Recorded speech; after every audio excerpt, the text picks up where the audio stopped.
Thank you for joining us for our webinar, Tracking and Attribution, the Key to Cost Efficiency and Dynamism in Candidate Sourcing. My name is Tejas Deshpande from Adzuna, Australia. Now, I work with the business development team, which means if I can't answer your questions, then I know who can. Now, I'm joined by Adzuna Australia CEO, Rafe Watson. Rafe is the person who started Adzuna in Australia and will give you an overview. Over to you, Rafe. Thanks, Tej, and good morning, everyone. For those of you who don't know, Adzuna is a search engine. We're a joint venture with Fairfax and currently in 16 countries. We're a free-to-list search engine, so that means if you don't have your ads on Adzuna, please contact us and you can push them onto Adzuna at no charge. Our goal is really to get Australia working. We like to use smart technology to match people to jobs. And in the theme of this webinar, we don't really want to work with any client unless they can track the success or otherwise of their campaign. So it's really important. ROI is incredibly important to us, and we want it to be important to you. If you can't measure it, you can't manage it, and you don't know what's successful. And that's going to be the theme, ongoing theme of this webinar.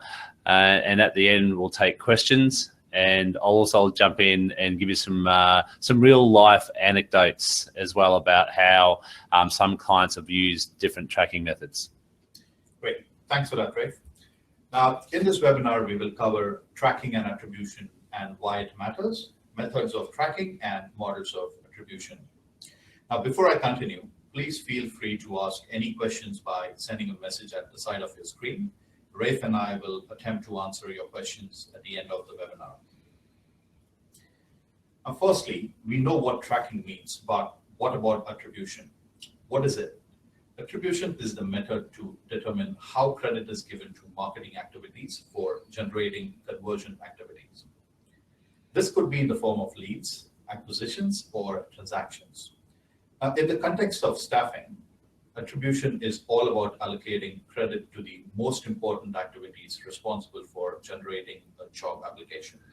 Yeah, why is it so important though to track the marketing spend, Tej?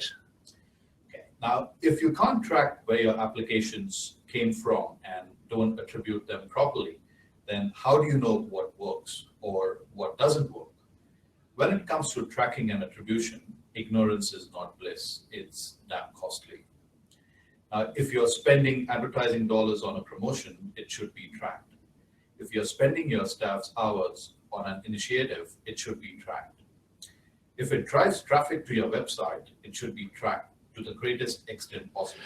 Yeah, and I know also if you don't track it correctly and you attribute wrongly, you'll end up spending on the wrong thing. Yes, that's right.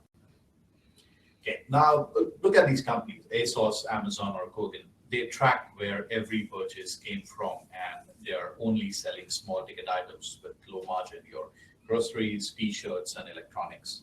Now, for the staffing industry, finding out how a job candidate, a real person who could be invaluable for your business, found your business is an activity worth investing in. Now, let's take a look at the various methods of tracking. There are multiple methods for tracking that one conversion. Our goal is to track a job application from discovery through to placement. We want to know where the candidate started their online journey, in what country and at what time of the day. We can find this out using Google Analytics. From there, we want to identify the quality and types of applications coming through. Now, this is where a multi-poster like Broadbean, which sits on top of an application tracking system, comes in place. Finally, businesses must track how employees treat the applications internally. How long does it take to move that application from discovery through to placement? What is the placement cycle like? Now, this is where an ATS or an application tracking system like Taleo can be used.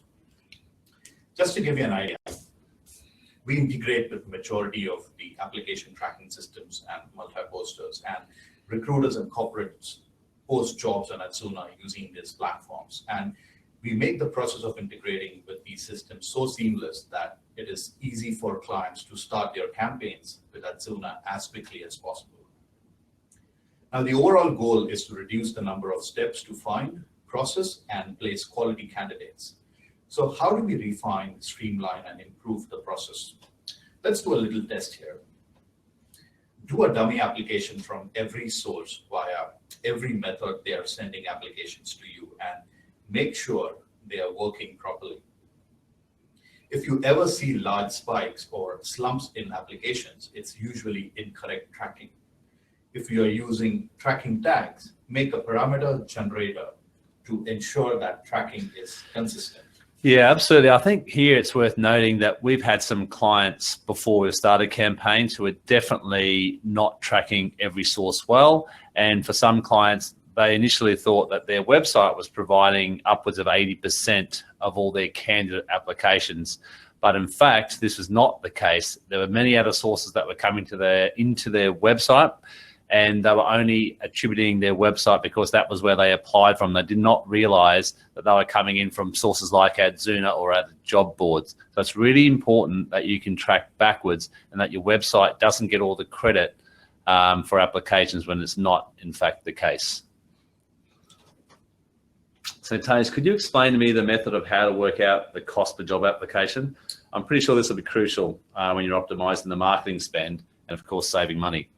Sure, definitely, Ray, if I can. And yes, look, it's working out the cost per application target is vital to your marketing success. Now, whilst you may only care about placements, the lead time between advertisement and placement is way too long.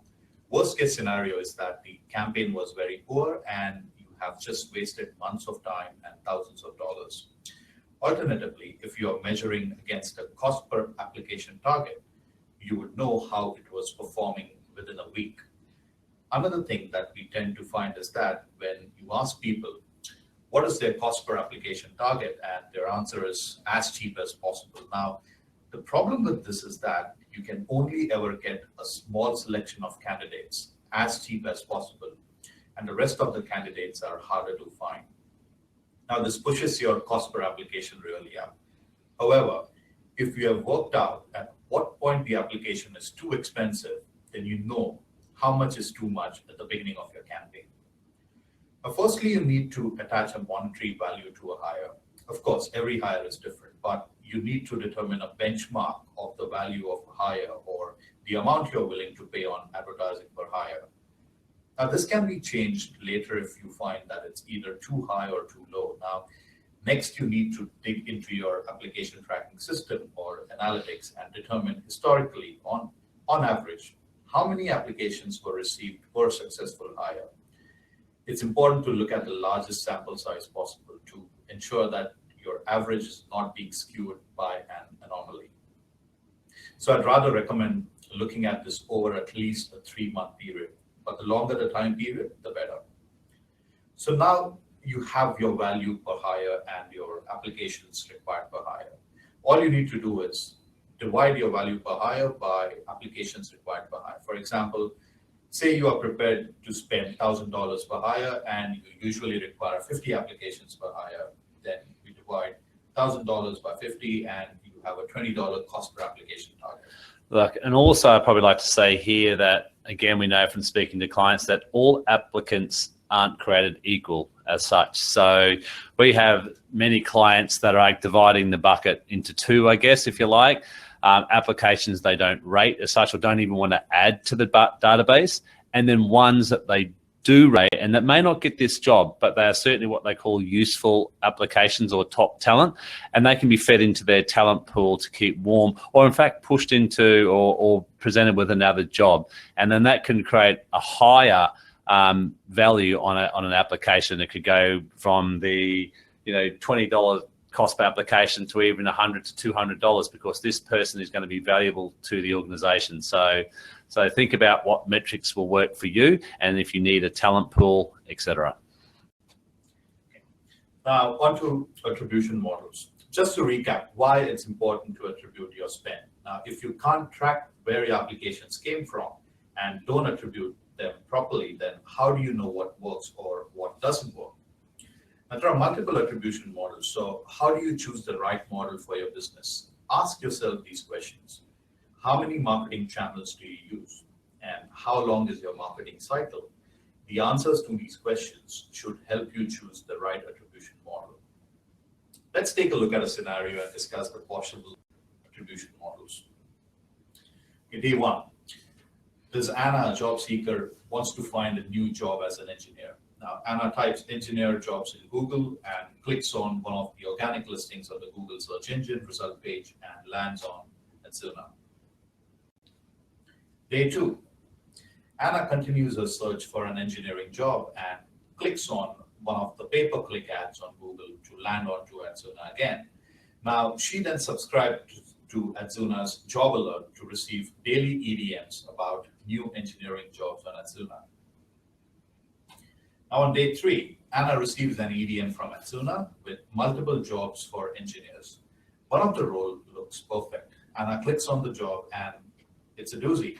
She promptly applies for the job. Now, let's apply 4 possible models of attribution to this scenario. First, this attribution model focuses on the first marketing channel or touch point that brings the sales conversion. Therefore, the organic search channel gets the credit based on the above scenario example. Because it gives all the credit based on a single touch point, it will naturally overemphasize a single part of the funnel. In this case, the first touch model overemphasizes the top of the funnel marketing channels that drive awareness. The first touch model is also more susceptible than other single touch attribution models to errors from technological limitations. Now, the issue here is that if you are using conversion tracking tools like Google Analytics in a B2B setting, the time between first touch and the conversion can be longer than the common 30 to 90-day expiration on the tracking cookie. So often, this model is really attributing credit to the first touch that's within the cookie expiration window and not the true first touch. Now, this attribution model works on the contrary to the first touch attribution, as the job alert EDM gets the credit for driving in the job application. By measuring and crediting the entire creation of a sales opportunity based on the last touch, the analytics technology has the smallest time window for an error to occur. In long buyer journeys, which includes the job application process, the time from last touch to conversion is much shorter than, say, the first touch or the lead touch.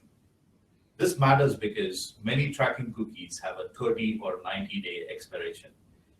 If the conversion doesn't happen within that window, the marketing channel data will be lost. Now, by attributing 100% of the credit to the last touch, this expiration window becomes redundant because no time lapses between the last touch and the conversion.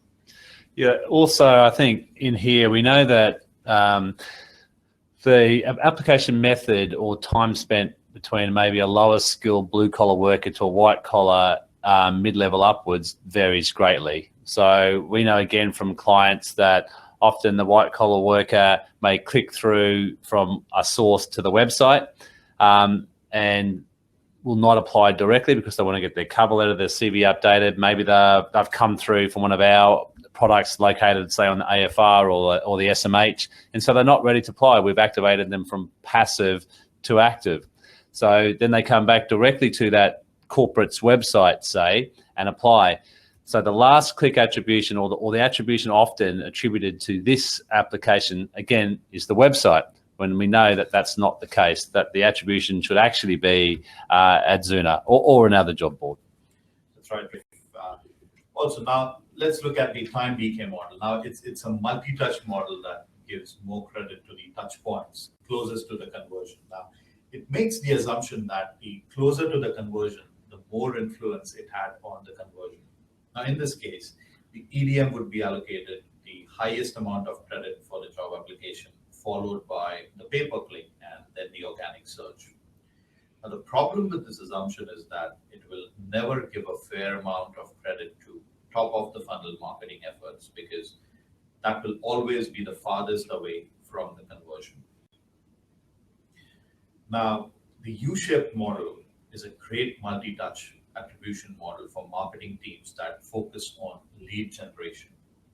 It's a multi-touch model that tracks every single touch point, but rather than give equal credit to all touch points, it emphasizes the importance of two key touch points: the anonymous first touch that got the visitor in the door and lead conversion touch. Now, these two touches get 40% credit each, and the remaining touch points equally split the remaining 20%. And using our scenario, 40% would be spent on organic search, 20% on pay-per-click, and 40% on the EDM marketing. Whichever attribution model you choose, you're already winning simply by thinking about where to allocate your marketing spend in a strategic way. You will make better decisions and improve cost efficiency. Once again, the key to choosing an attribution model for your marketing spend is to ask, how many marketing channels do you use and how long is your marketing cycle? Yeah, so I would definitely urge all of you out there to look at your ATS, your web analytics platform, your website itself and the website provider to see if you can do this multi-touch attribution model. It'll really change the way you spend marketing and the way you attribute or account for cost per hire, cost per application. And then you can really stick to the channels that you know actually work, or certainly just reallocate marketing spend, because you'll generally find that just putting it out on one job board or one job aggregator is not the way to go, that you really should spend some of your spend around, because a consumer or a job seeker often visits multiple locations before they click through. Great. Now, look, this concludes our webinar for today. If you have any questions, please post them in the text box on the side of the screen.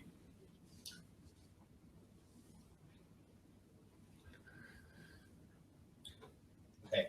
Now, our previous webinars, the power of passive talent and how to create a seamless mobile job application experience, are both available on Adzuna Australia's YouTube channel. This is Tejas Deshpande. You guys have been great. Thanks for listening to us. Bye-bye.